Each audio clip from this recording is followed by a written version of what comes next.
Many children depend heavily on the food their schools provide, which means they are not guaranteed any food on the weekend.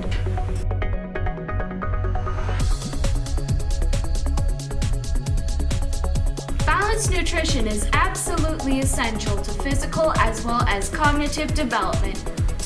Without proper nutrition, activity levels, social interactions, curiosity, and cognitive functions are decreased. Hey, so spring break is coming up. What are you guys gonna do?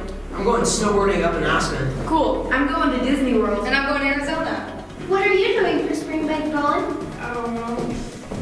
Well, you guys. Anyways, have you seen that new movie? Oh my God. But there's hope. The food group of Wyoming is seeking to alleviate childhood hunger. So almost 7 years ago, a group of very concerned citizens gathered together in Java Moon to discuss an issue that had been brought to us by my friend Laura Sands.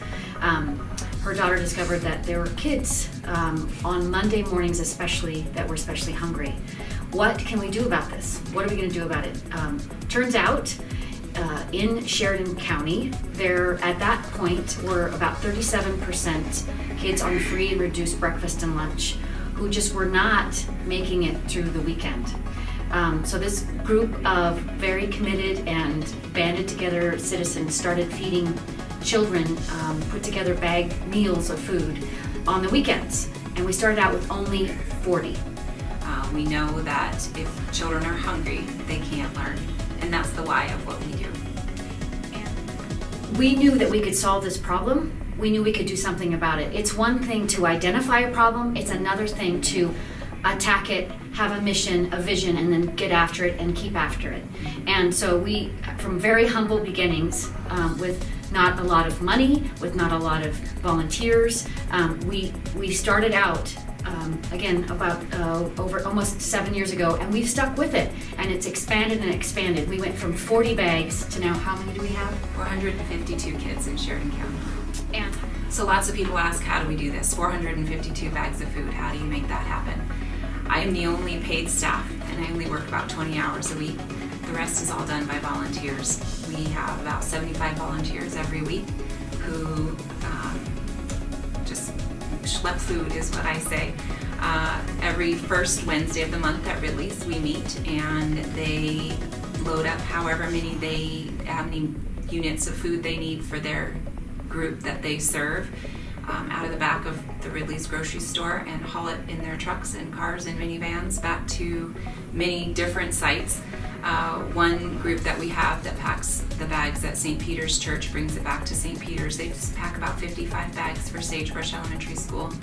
And they have a group who meets at the church in the basement at 3:30 in the afternoon. And I mean, we have junior high kids, we have retired ladies, we have retired men, we have moms and their kids, and they all come together and put these bags together for 4 weeks of food.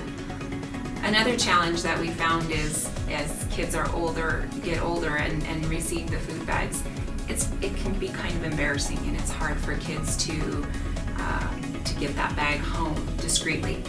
One solution that has been implemented here at Sheridan Junior High School is all of the bags come to the school on Wednesday or Thursday, and the janitors have locker numbers, and they have keys to those lockers, but it's just a locker number, and the janitor just overnight puts those bags in the lockers.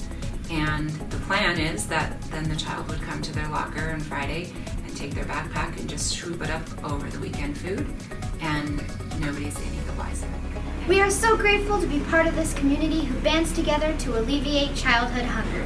KWN recognizes just how vital the food group is. We now understand that having a nutritional balanced meal is very important in how it impacts a student's grades, physical well-being, and their social development. To honor this important cause, our team raised enough money to sponsor one child for a year.